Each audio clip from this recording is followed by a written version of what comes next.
Hello viewers, কেমন আছো? আশা করি তোমরা ভালো আছো। আজকে আমি এইচএসসি 2025 এবং 2026 যারা পরীক্ষার্থী আছে এবং যারা একাদশ শ্রেণীতে ভর্তি অবস্থায় আছে তাদের জন্য একটা ক্লাস নিয়ে আসলাম। আজকে ক্লাসের বিষয় হলো special use of words.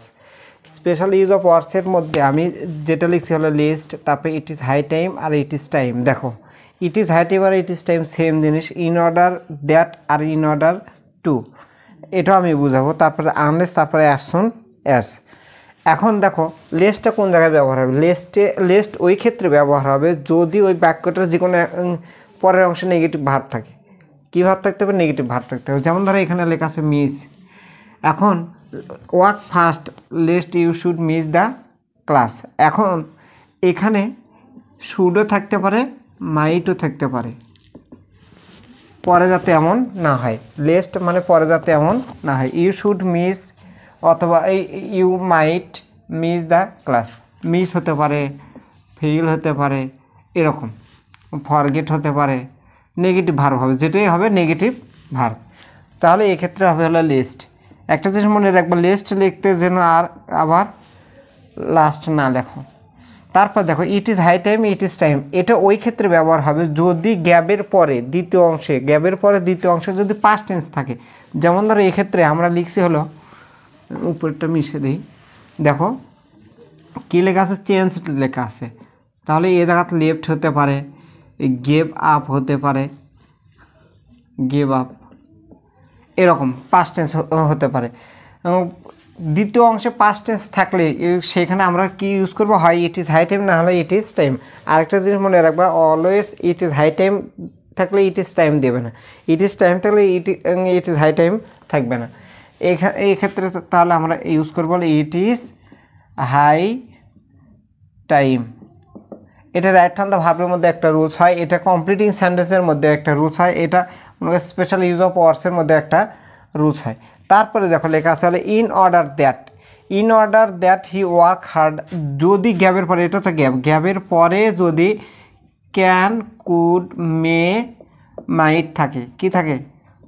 Can, could, মে, মাইট, এটা যদি থাকে তাহলে সেক্ষেত্রে ইন অর্ডার দ্যাট অথবা so that, in order that অথবা কী বসবে, সো দ্যাট বসবে। মনে রাখবা গ্যাপের পরে দুটো বাক্য আছে, মাঝখানে গ্যাপ আছে, দ্বিতীয় অংশে ক্যান, কুড, মে, মাইট আছে, তারপরে ভার্ব আছে। তাহলে সেক্ষেত্রে তোমার হবে হলো সো দ্যাট অথবা ইন অর্ডার দ্যাট, দুটোর যে কোনো একটা থাকবে।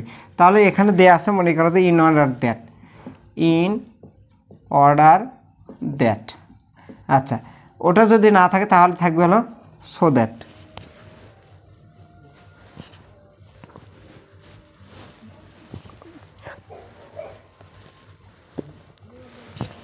আচ্ছা, সো দ্যাট হবে। তারপরে দেখো আনলেস হলো শর্তবাচক, একটা কাজ করলে একটা হলে আরেকটা হবে, এরকম শর্তবাচক বাক্যের জন্য আনলেস ব্যবহার হবে। আনলেসের এক পাশে অবশ্যই নট থাকবে এবং উইল থাকতে পারে। যারা একেবারেই বুঝবে না ভালো করে বোঝো, নট থাকতে পারে এবং উইল থাকতে পারে, যে কোনো এক পাশে।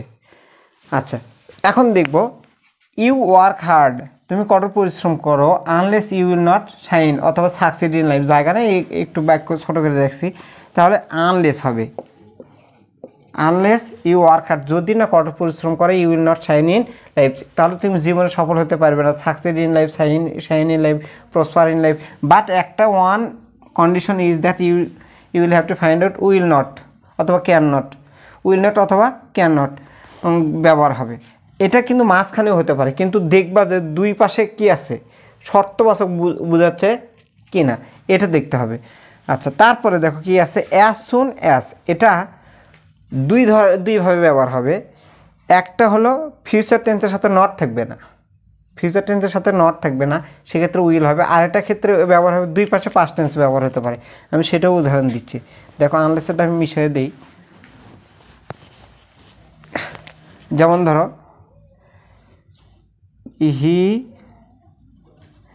We saw him, ran away. দেখো রেন অ্যাওয়ে, আচ্ছা, এখানে দেখো দুটো পাস্ট টেন্স আছে, রেনো পাস্ট টেন্স আছে, স পাস্ট টেন্স আছে। এই ক্ষেত্রেও অ্যাজ সুন অ্যাজ হবে, একটা কাজের পরে আরেকটা কাজ। আর যদি যে কোনো এক পাশে প্রেজেন্ট টেন্স থাকে, কোন টেন্স থাকে, প্রেজেন্ট টেন্স থাকে, তাহলে অবশ্যই দেখবে যে আরেক পাশে কী টেন্স আছে, ফিউচার টেন্স থাকবে। এই ক্ষেত্রেও অ্যাজ সুন অ্যাজ ব্যবহার হবে। প্রেজেন্ট টেন্স, ফিউচার টেন্স, মাঝখানে মানে অ্যাজ সুন অ্যাজ, দুই পাশে পাস্ট টেন্স, মাঝখানে কমা, সেক্ষেত্রেও অ্যাজ সুন অ্যাজ ব্যবহার হবে। তাহলে প্রথমটা ওয়াক ফার্স্ট, গ্যাপের পরে শুড অথবা মাইট থাকবে। ইট ইজ হাই টাইম, গ্যাপের পরে পাস্ট টেন্স থাকবে। তারপর ইন অর্ডার দ্যাট অথবা সো দ্যাট কোন ক্ষেত্রে ব্যবহার হবে, যদি দ্বিতীয় অংশে কি থাকে, ক্যান, কুড, মে, মাইট থাকে।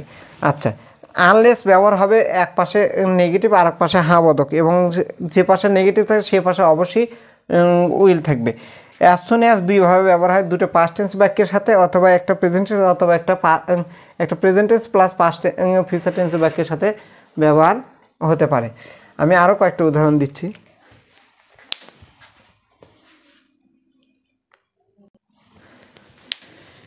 দেখো, আমি আরও 4টে বাক্য লিখছি, 3টে রুলস লিখছি। বাক্য আছে 4টে, রুলস আছে হলো 3টা। Have to, had to. Have to অনেক সময় হ্যাজ টু হতে পারে। হ্যাজ টু হবে থার্ড পারসন সিঙ্গুলার বোঝালে, আর হ্যাড টু হবে পাস্ট টেন্সের ক্ষেত্রে। একটা জিনিস মনে রাখবা, এটা হলো বাধ্যতামূলক যদি কোনো কিছু বোঝায়, কম্পালসরিলি, মানে এড়িয়ে যাওয়ার কোনো উপায় নেই। আর কোনো ক্ষেত্রে তোমার ইচ্ছার উপর ডিপেন্ড করবে, এরকম যদি হয় সেক্ষেত্রে উড রাদার হবে, আর হ্যাড বেটার হবে। আর উড রাদারটা হবে হলো দুটা কাজ থাকবে, একটা কাজের চাইতে আরেকটা ভালো, এরকম। প্রথমটা দেখি, have to. Bangladesh is an emerging country. Bangladesh হয় একটি বর্তমানে খুব নাম করা এরকম বা আশান্বিত একটা দল এরকম ক্রিকেটের ক্ষেত্রে। But we struggle more to win the cup. এই বিশ্বকাপটা জেতার জন্য আমাদের কি করতে হবে, বেশি বেশি পরিশ্রম করতে হবে। সেই জন্য এই ক্ষেত্রে হবে হলো হ্যাভ টু। কী করতে হবে, হ্যাভ টু। এখানে সাবজেক্ট যদি থার্ড পারসন সিঙ্গুলার হয়, সি অথবা হি যদি হয়, তাহলে সেক্ষেত্রে হবে হলো has to. Third person singular হলে হ্যাজ টু, আর বাকি সবার সাথেই হ্যাভ টু। আচ্ছা, নিচেরটা দেখি, হ্যাড টু। এটা অতীতের কোনো কিছু যদি বোঝায়, যেমন ধর parents work hard to nurse child, মানে শিশুকে যত্ন করার জন্য পিতামাতাকে কী করতে হয়, কষ্ট করতে হয়। এটা কম্পালসরি করতে হবে, প্রত্যেকটা পিতামাতাকেই করতে হবে। তাহলে এই ক্ষেত্রে হবে হলো হ্যাড টু। তাহলে আমরা একটা জিনিস দেখলাম যে বাধ্যতামূলক যদি বোঝায়, তাহলে সেক্ষেত্রে অবশ্যই তোমাকে কী করতে হবে, হ্যাভ টু অথবা হ্যাড টু ইউজ করতে হবে, অথবা হ্যাজ টু ইউজ করতে হবে। হ্যাভ টু মানে থার্ড পারসন সিঙ্গুলার বাদ দিয়ে সবার সাথে have to, third person singular বাদে সবার সাথে হ্যাভ টু। আর থার্ড পারসন সিঙ্গুলার যদি হয় হি, সি, ইট, এক ব্যক্তি যদি বোঝায় তাহলে হ্যাজ টু হবে। আর যদি পাস্ট টেন্স বোঝায়, no difference, all subject will take had to, সব ধরনের সাবজেক্টই হ্যাড টু নেবে। আচ্ছা, হ্যাড বেটার হ্যাভ টু প্রায় সেম, কারণ দুটো বেস ফর্মের আগে বসে। কিন্তু একটা জিনিস খেয়াল রাখবা, যে ক্ষেত্রে খারাপ বিষয় থাকবে, কী বিষয় থাকবে, খারাপ বিষয় থাকবে, আবহাওয়া খারাপ হতে পারে, শরীর খারাপ হতে পারে, সিচুয়েশন খারাপ হতে পারে, কন্ডিশন খারাপ হতে পারে, অবস্থা খারাপ হতে পারে, এরকম যদি বোঝায়, আগে পরে খারাপ জাতীয় কোনো শব্দ যদি থাকে বা বাক্য যদি থাকে, তাহলে সেক্ষেত্রে তোমাকে ইউজ করতে হবে হলো হ্যাড বেটার। এই ক্ষেত্রে এর পরে বেস ফর্ম বসে। যেমন ধরো এখানে ইউ লুক সো উইক, তোমাকে খুবই দুর্বল দেখাচ্ছে। এটা অবশ্যই কি খারাপ একটা বিষয়, খারাপ কন্ডিশন। তাহলে এক্ষেত্রে you had better go home now, এক্ষেত্রে হবে হলো হ্যাড বেটার। এক্ষেত্রে কী হবে, হ্যাড বেটার হবে। তাহলে হ্যাভ টু বাধ্যতামূলক, হ্যাড বেটার হলো খারাপ অবস্থা থাকবে, সেক্ষেত্রে তার থেকে উত্তরণের উপায়ের জন্য যেটা ব্যবহার করা হয়, সেক্ষেত্রে ব্যবহার করতে হবে হলো হ্যাড বেটার। আচ্ছা, উড রেদার, দেখো উড রেদারও ওই একই, একটা কাজের মানে একটা কাজ করবে না অন্যটা চাইতে, না করার চাইতে ওই কাজটা করবে না। যেমন ধরো মারা যাবে কিন্তু ভিক্ষা করবে না, হেঁটে যাবে তবু গাড়িতে চড়বে না, এরকম যদি বোঝায়। আরেকটা সহজ টেকনিক বুঝে দিচ্ছি, দেখো ওই বাক্যের মধ্যে অবশ্যই দেন থাকবে। কি থাকবে, দেন থাকবে। দেন থাকলে সেক্ষেত্রে নিশ্চিত উড রাদার হয়, উড রেদার। তাহলে দেখো দেন এই তিনটা কিন্তু কনফিউশন হয় এবং তিনটার মধ্যে দুটো ভুল হওয়ার সম্ভাবনা থাকে। যারা একেবারেই দুর্বল, তুমি আগে দেখবে ওই বাক্যের মধ্যে দেন আছে কিনা, অবশ্যই দেন থাকবে। দেন যদি থাকে সেই বাক্যটা কী করে দিবা, উড রাদার বসে দিবা। আচ্ছা, খারাপ অবস্থা খুঁজবা। খারাপ অবস্থা খোঁজার পরে যদি বুঝতে পারো যে খারাপ অবস্থা আছে, আগের সেন্টেন্স অথবা পরের সেন্টেন্স, ওই পরের বাক্যের যেখানে গ্যাপ আছে সেখানে তোমাকে হ্যাড বেটার বসাতে হবে। এই দুটো গেল। এখন যেটা বাদ থাকলো হ্যাভ টু অথবা হ্যাজ টু, এই দুটো বাদ দিয়ে যে জায়গায় বেস ফর্ম দেখবা, ভার্বের বেস ফর্ম দেখবে, সেই জায়গায় তোমার ব্যবহার করতে হবে হ্যাভ টু অথবা হ্যাজ টু অথবা হ্যাড টু, এই তিনটার যে কোনো একটা।